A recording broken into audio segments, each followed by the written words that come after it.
It's hard to like say one thing, but I think if I was to say one thing, it was what I said before. It's your child walking into that assessment is the same child that walked out of that assessment. What signs did you notice at first that your child had autism? He's got different behaviours to a typical child. Common sign of autism is an obsession with something.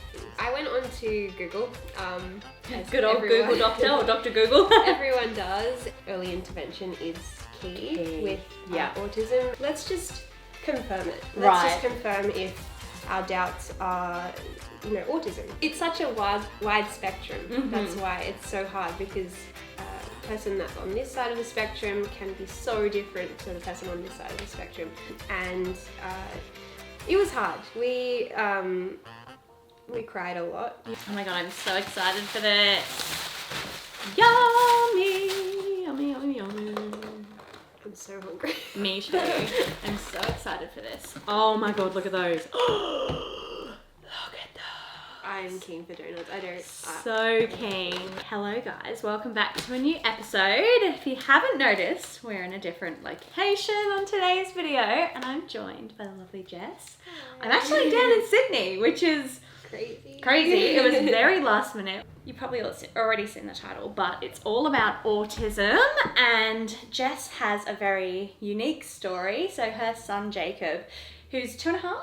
Yeah, 2 years, 9 months. 2 years, 9 months, and he's been diagnosed with autism. So her channel, you've always been vlogging, but it's now sort of focusing on autism and their life with that. So, not necessarily tips, but how you structure your life around catering for his needs or his new needs. So we're going to hear all about that today. And I know for a fact that I know nothing, unfortunately, about autism. And I feel like it's one of those taboo topics that it's been like, for so many years, not talked about. Like it's taboo almost, yeah.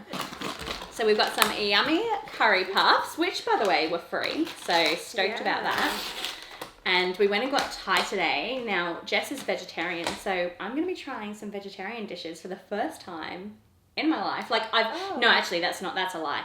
I completely forgot about my vegan phase. I went on a whole, vegan spout for, 3 months, so.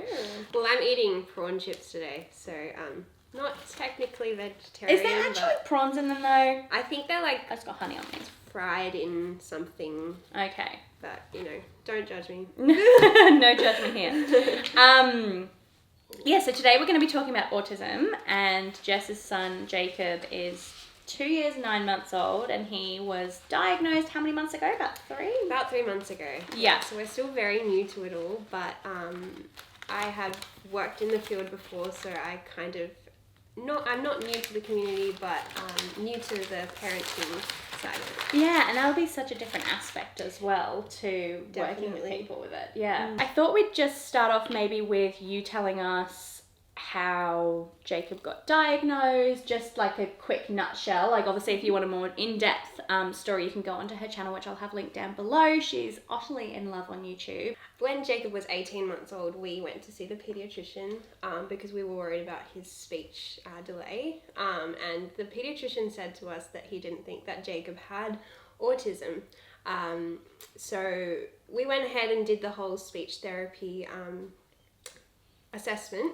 And then when Jacob started daycare, they actually noticed a few behaviours of his. And it kind of just confirmed to us that what we've been thinking is relevant and true, because he's got different behaviours to a typical child, and we hadn't had a child before, so we were like, we don't know if it's typical or if it's not.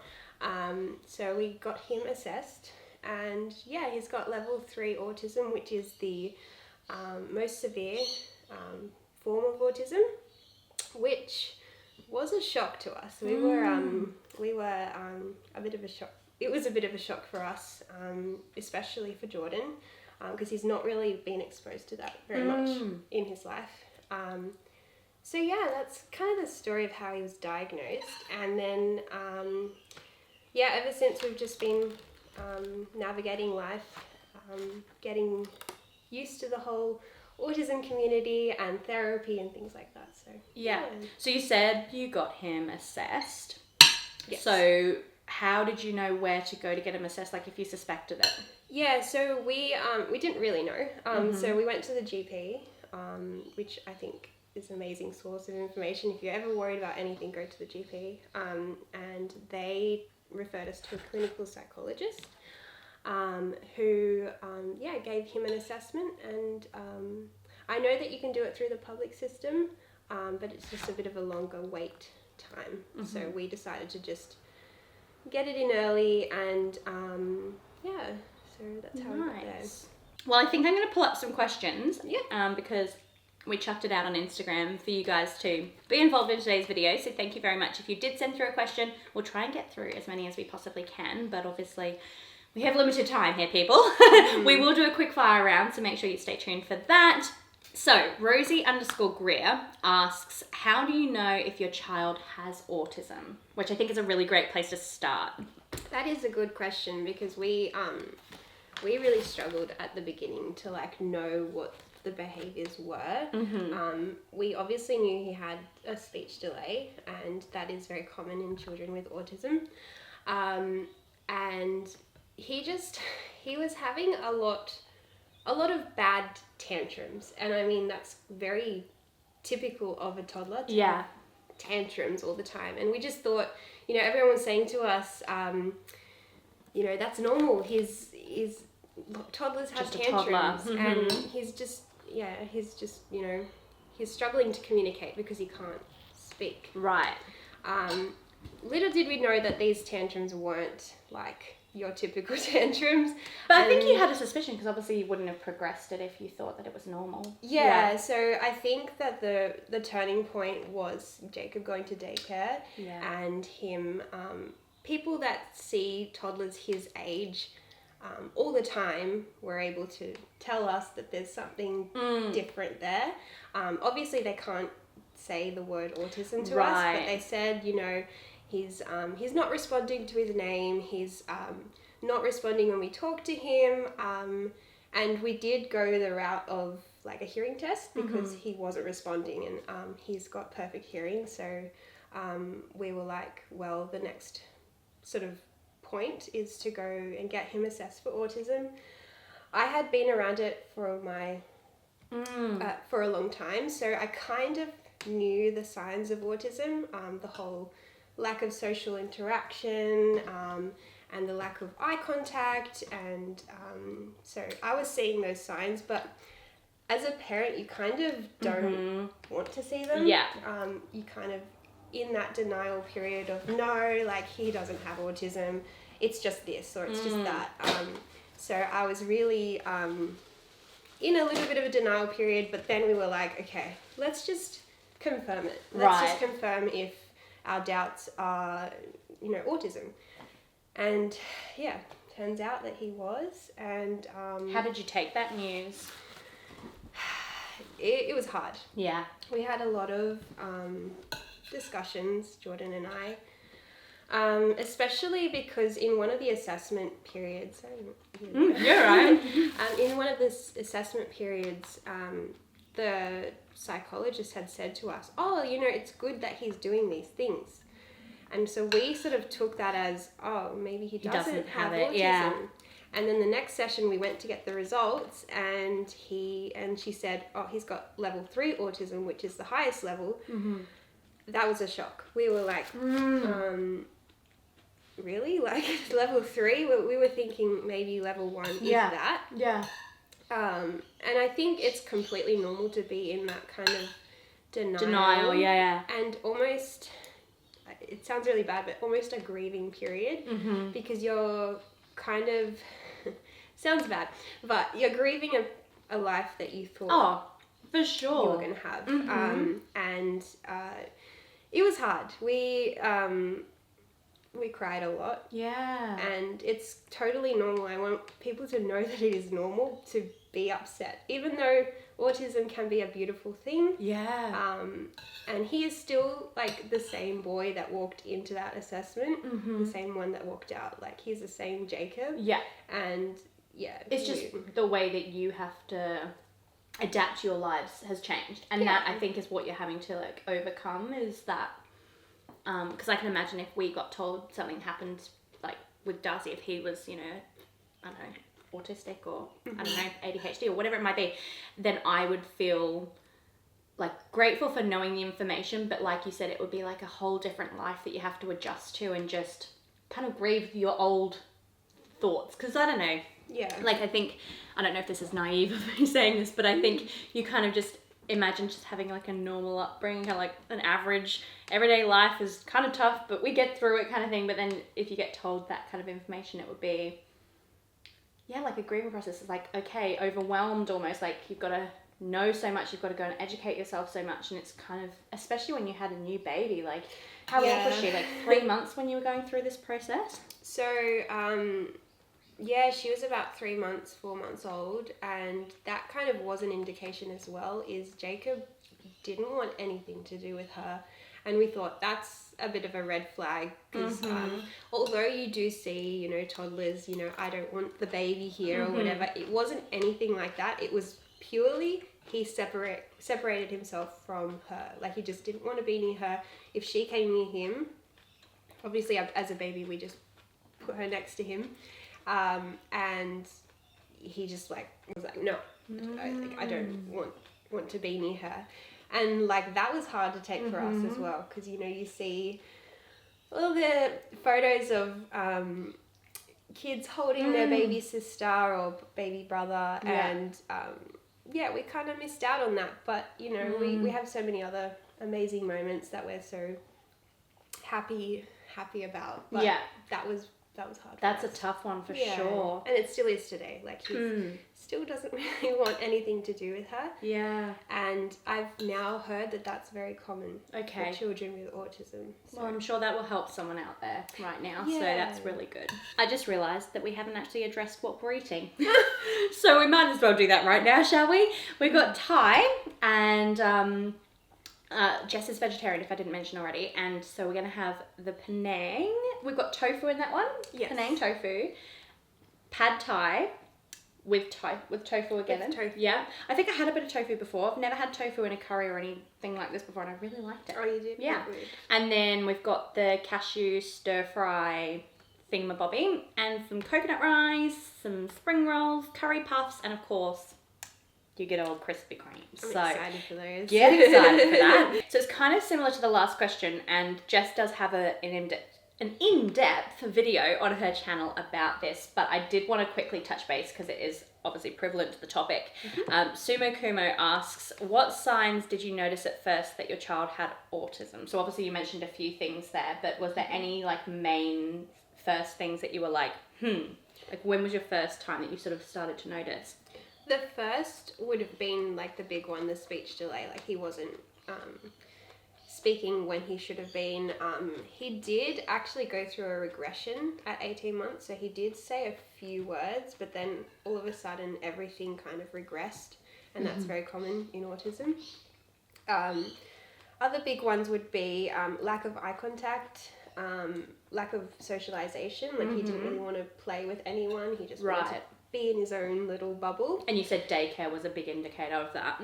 Yeah, he just didn't want to play with any of the kids, and the kids there all like want to be with him and stuff, and he did not like that. So it's been good him being in daycare though. Other signs would be just the meltdowns are a big one.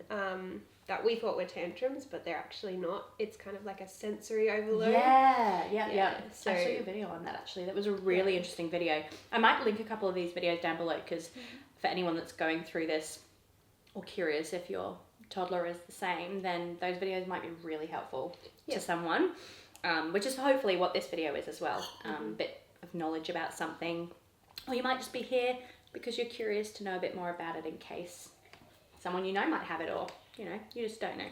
So, the Diary of a Young Mum, thanks Sam, asks how quick / long was the diagnosis process, which I think is a really good question. That is a good question. Don't worry about food. We're used to it on this channel.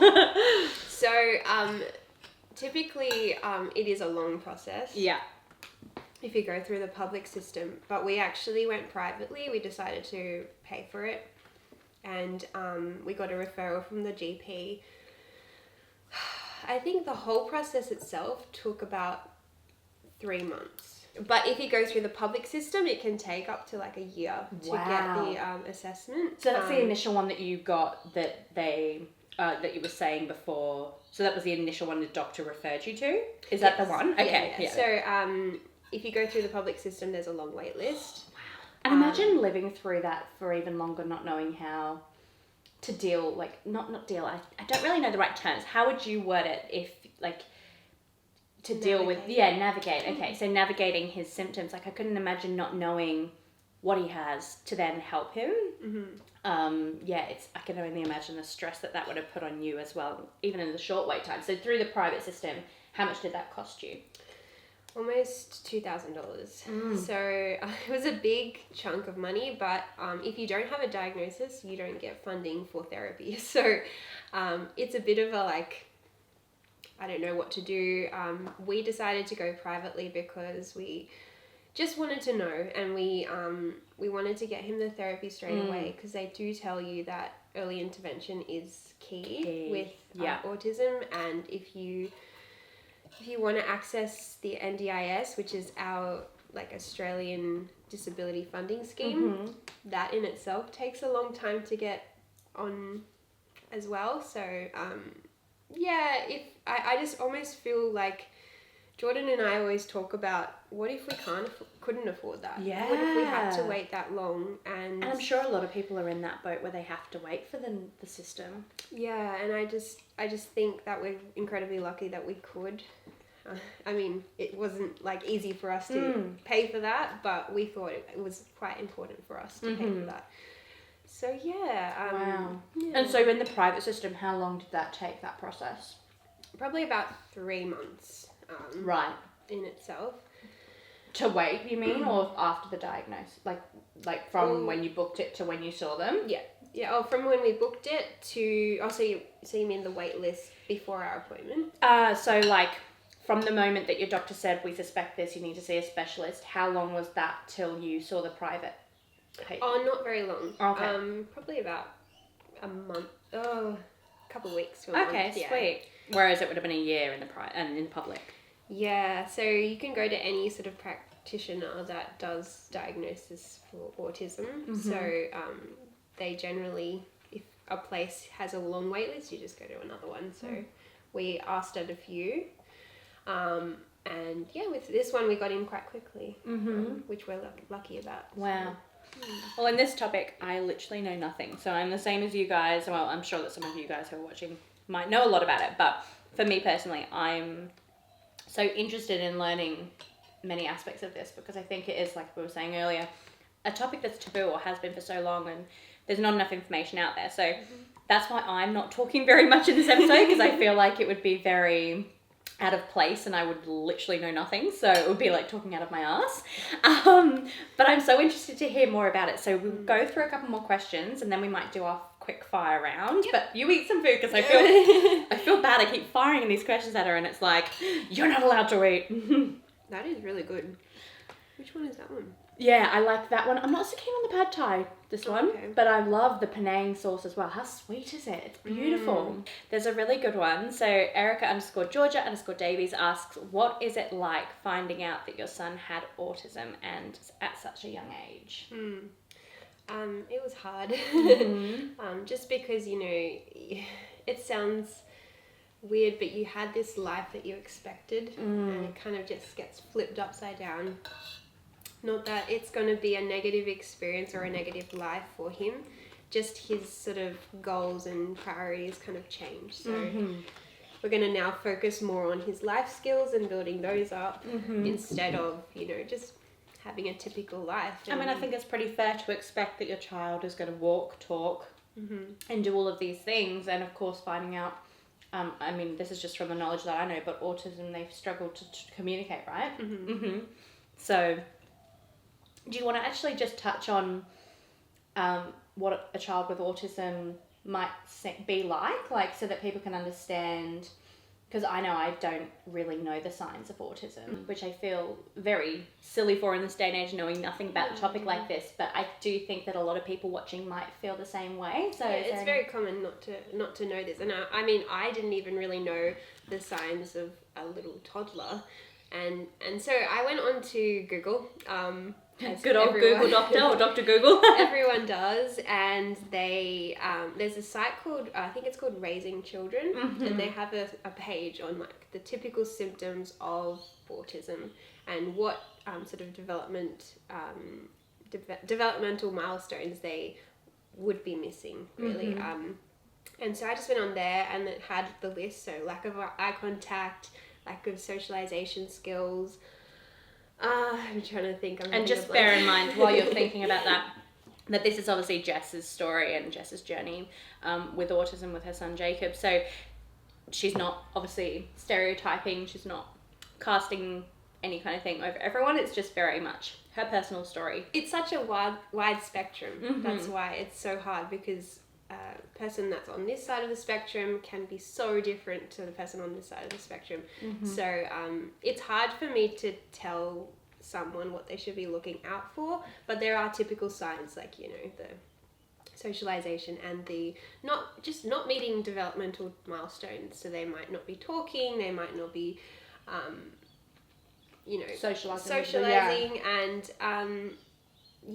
did you find his physical development okay? Yeah, he was very good with his physical development.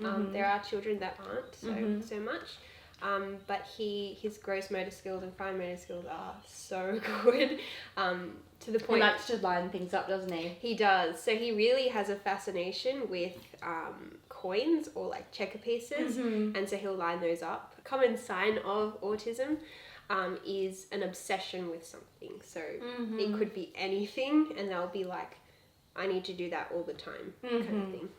And, you know, some have an obsession with Thomas the Tank Engine, some have an obsession with a particular, you know, sport or anything. They'll just... That's really interesting. Key in on that. It's going to be the mukbang of Katie in this one, isn't it? I'm eating when I'm stopping talking. I know, but it's so hard because, as I said, I can't really relate to the topic in terms of like a personal experience. So it's really going to be you talking in this episode. So sorry, guys, if you came here to watch Jess stuff her face, because she's clearly talking the whole time. I'll try. No, don't be silly. Don't be silly. Oh, this is a really good one. Oh, you guys are so good at questions on this one. I'm loving them. Sophia Calanis. I think it's Calanis. I'm sorry if I pronounce her name wrong. What did you want other parents to tell their child about autism? That's really good. I haven't really thought about that before, because I sort of am on the other side of that. But just, you know, explain autism to your child. Often people will be like, oh no, they might not understand that. I won't try and explain what it is. I noticed that children at Jacob's... Sorry, I just spilled food everywhere. I often notice that children at Jacob's daycare, they're so great with him, but they do ask questions, and I think it's important that we answer those questions in a, you know, in their terms, sort of like, you know, he doesn't necessarily like to play with you, but he might feel like he might want to play next to you, or sometimes, you know, going up to him and talking to him could be a bit daunting for him. So just, you know, explaining those types of things to your kids. Right, let's do a little bit of a quick fire round. So I'm just going to start at the top, and any that we haven't asked, we can go into like a little bit of detail, but let's try and like, because we've got quite a few questions, so I want to hopefully want to get everyone's answered. Sammy JXO asks, how do you ignore other people's judgments and not worry about bullying in the future? I don't. Honestly, I worry about that the most. Just, you know, future Jacob might get bullied about, you know, his little quirks and things like that, and I do worry about that. But I think that one piece of advice that I was given was take it one day at a time. I think when we first found out about Jacob's autism, we were like thinking ahead, like straight into his future. That's what I would do too. Yeah, and it's completely normal. Yeah, because you want to plan for them, you want to make sure they're safe, you want to have an idea, structure. What if this doesn't happen, you know, what if he doesn't get married, what if he doesn't, you know, things like that. And then I got that piece of advice, like to take it one day at a time. Don't think ahead too much. I mean, you do have to in some aspects, but just taking it one day at a time. Don't worry too much about what's not happening at the moment. So not so quick fire for me, but I just want to ask, I want to extend on, no, you're doing it quick fire, but I was just going to extend on that and ask you, is it common for, I mean, this is a very dumb and naive question, but is it common for someone with autism to go on and get married or find true love and stuff? Yeah. Cool. I mean, in my work, like I knew that people had relationships, and there's even like sort of dating dances and things like that. That's cool. And, specific to people with autism, and I think it's amazing. I think that is, they just because they have autism doesn't mean they should be missing out on anything in life. Lily_Jane_01 asks, in what ways has raising a child with autism impacted you and your family? I think that it has given us more of an open mind. Definitely. I think just, you know, just being around Jacob all the time, you know, it just opens your mind to so many different things and like different disabilities and different abilities as well.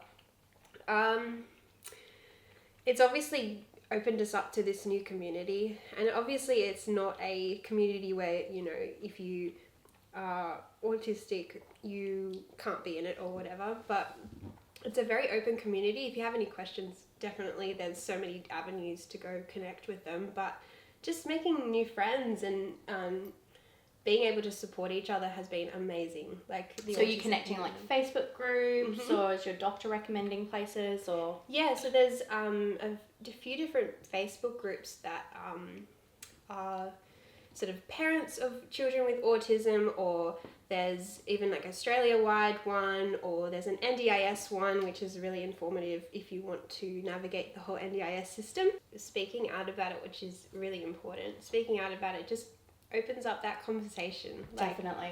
Like someone may comment on this video and I can talk with them, and it just creates awareness and creates the education that everyone needs about autism. Definitely. And if you're interested in knowing more about it, like I said, her channel will be linked down below, because I really think it's important to spread awareness on topics like these. Chicky_Leanne792 asks, is it hard for people to understand? Some people. I think that in today's society, a lot more people are open and open-minded about it.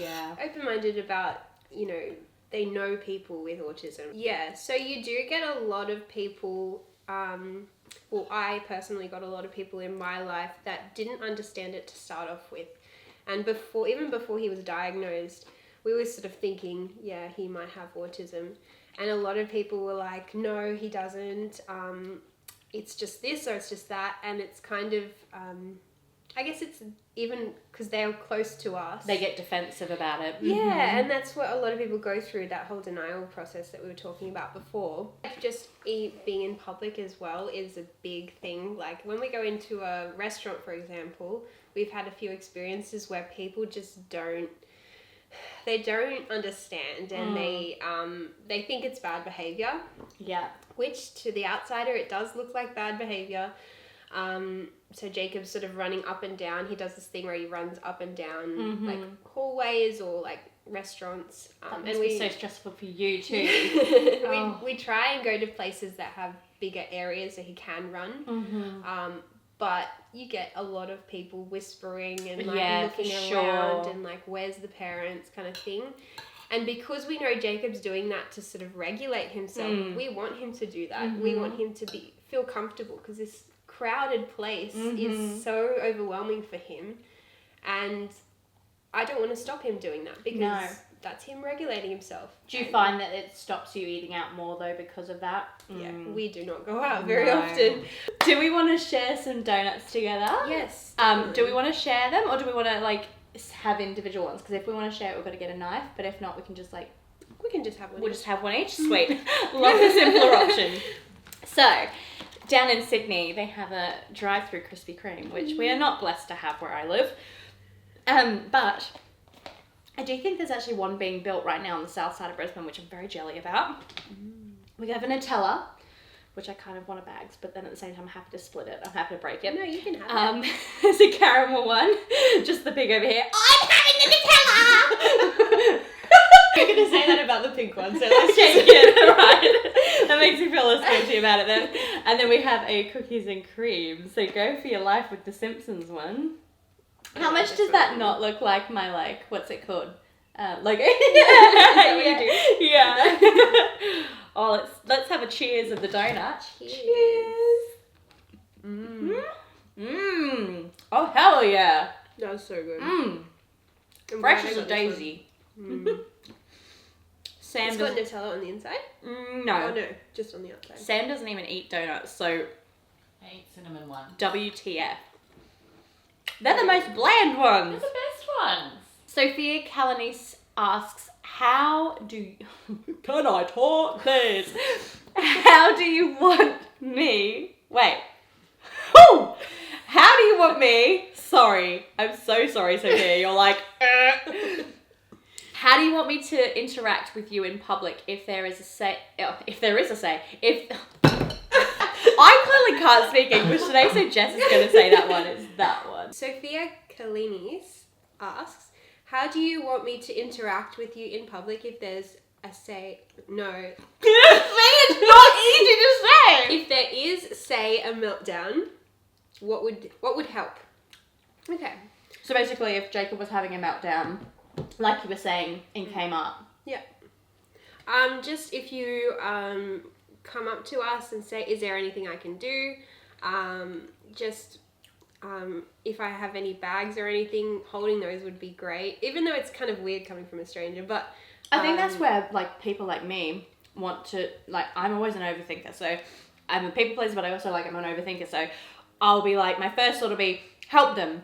And then my second thought will be, oh, but what if they don't want my help, and what if me interrupting is actually going to stress them out more because it's, like, taking them away from them needing to focus on the child? No, I think just asking the simple question.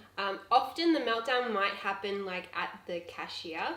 So maybe just helping, bag their items if in there at the self-serve checkout.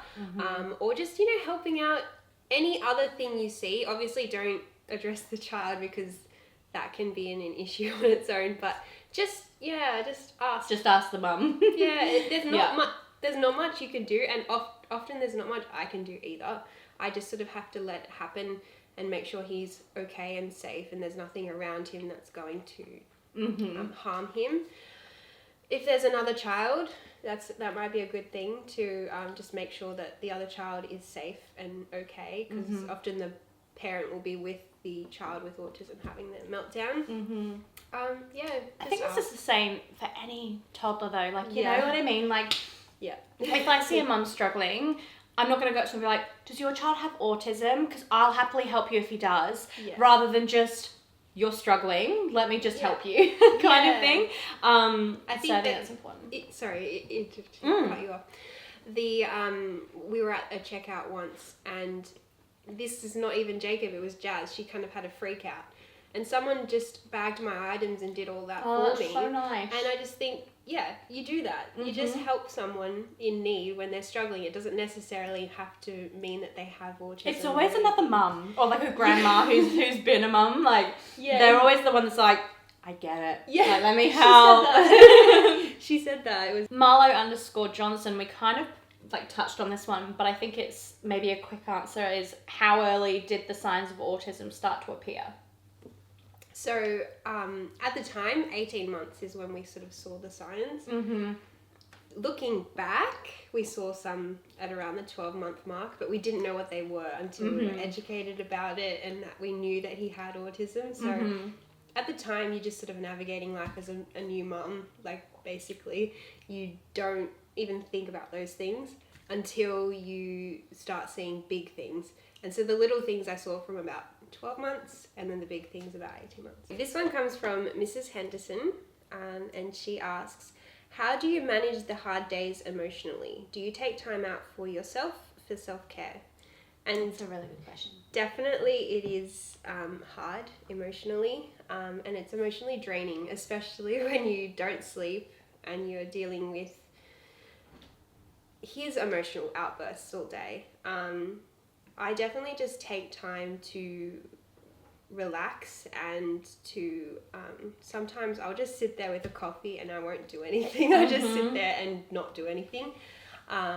Jordan's very good at sort of taking the kids to the park, and so I can just sort of relax a bit. Yeah. And that's sort of how I do self-care. Diary of a Young Mum again asks, what would be your biggest bit of advice for those who have just had children diagnosed? It's hard to like say one thing, but I think if I was to say one thing, it was what I said before. It's your child walking into that assessment is the same child that walked out of that assessment. So nothing changed about them. They just have sort of a diagnosis. They're the same child. Jacob was the same child that walked in, that walked out. Jacob has his amazing sort of strengths and personality and everything like that, and autism does not change that. I think we'll do one more question and then we're going to wrap it up because we've been filming for a while. Oh, we can chat. But there's just so much information and so many questions that I think needed to be addressed. So that's really, really helpful for someone. Yeah. So there's actually 2 questions because I'm like, oh, they're 2 really good ones. There's 3 questions, I'm not going to lie. Right, 3 quick fire questions and then we will wrap it up. But there's just honestly, like every question I'm like, oh, I want to know the answer to that. Yeah. So I'm sure that there's so many people the same. Right, first question. I'm a Rad W asks, is a routine important with a child with autism? Yeah, so with Jacob, definitely. There are children that don't like the routine, but most children with autism thrive off routine. It's when the routine kind of gets changed up a bit, and that's when you can't control what goes on. So, for example, we came to Sydney this weekend, and that's a big routine change for Jacob, and we've seen the implications of that, so the repercussions of that, meltdowns, he's not sleeping very well, things like that. So definitely routine is a big one for them, and they do well when they're on a routine. Poppy.Freckleton asks, did you feel like you did something wrong when you found out your child had autism? Definitely not. Really? That's so good. That's one thing that from my experience in the autism community, I did not feel that way. Jordan did. Yeah. Because there are, there's not a main cause of autism, but there is sort of scientific proof that it can be genetic. I was just about to ask you that, is it hereditary or anything? Can be genetic. He sort of was like, did I do something wrong, when we were trying to conceive as well, should I not have drank, should I not have done this and done that, and just, everyone, it's normal to go through that, like, what did I do wrong? And I don't think that we did anything wrong. Yeah, that's really good that you can see that, because I know for myself, I would blame myself, and that's just like, I'm always like that, though, like, always question myself, I'm like, what did you do that for, blah, blah, blah, blah, blah. And I'm sure so many parents will relate to both you and your partner too. Okay, last question. 858 asks, what is the most challenging part? The most challenging part would just be seeing Jacob struggle on a day-to-day basis. Just doing like normal tasks for you? Yeah, just going through his day. You can see when he's having a hard time, and just as a mum, any mum would think that's so hard. Like if you see your child struggling, you just feel awful. I just feel like I should put it on me. Like I just want to feel it for him. So what are some of those examples that he might struggle with?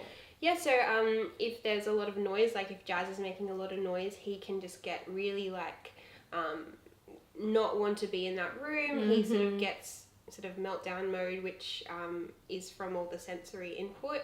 He, if we go out to a restaurant, he's definitely like sensory overload. The bright lights, the loud noises, the hot temperatures, everything. And I hate seeing him like that because there's nothing I can do. Well, there are things that you can do, but for the most part, there's not much you can do when he's having a meltdown. I wish I could take on that for him. Yeah, I think as you said, like any mum would feel that way. Yeah. Oh, well, thank you so much for being so open today and talking to us all about it. And as I said, leave us a comment down below if you have any more questions about the topic, or if you want to know any more information, go over to her channel or leave a comment down below and we'll be replying. But thank you so much. Thank you for I having really me. appreciate your openness and honesty about the topic, because I'm sure it's really hard opening up about it all and just being so vulnerable, and especially as we were saying, like it's not something that's overly talked about, which I think is why it's so important to be covering the topic on a platform that's about mum life. Yeah, I'm so glad that you did this because it's going to reach so many mums, and yeah, definitely if you have any questions, ask me them. Yeah. Okay guys, so thank you so much for tuning in today. Don't forget to go down and hit the thumbs up, and of course subscribe to me while you're down there, and I'll see you guys in the last episode, which is with Sam. So stay tuned for that one, and we'll see you guys then soon. Bye.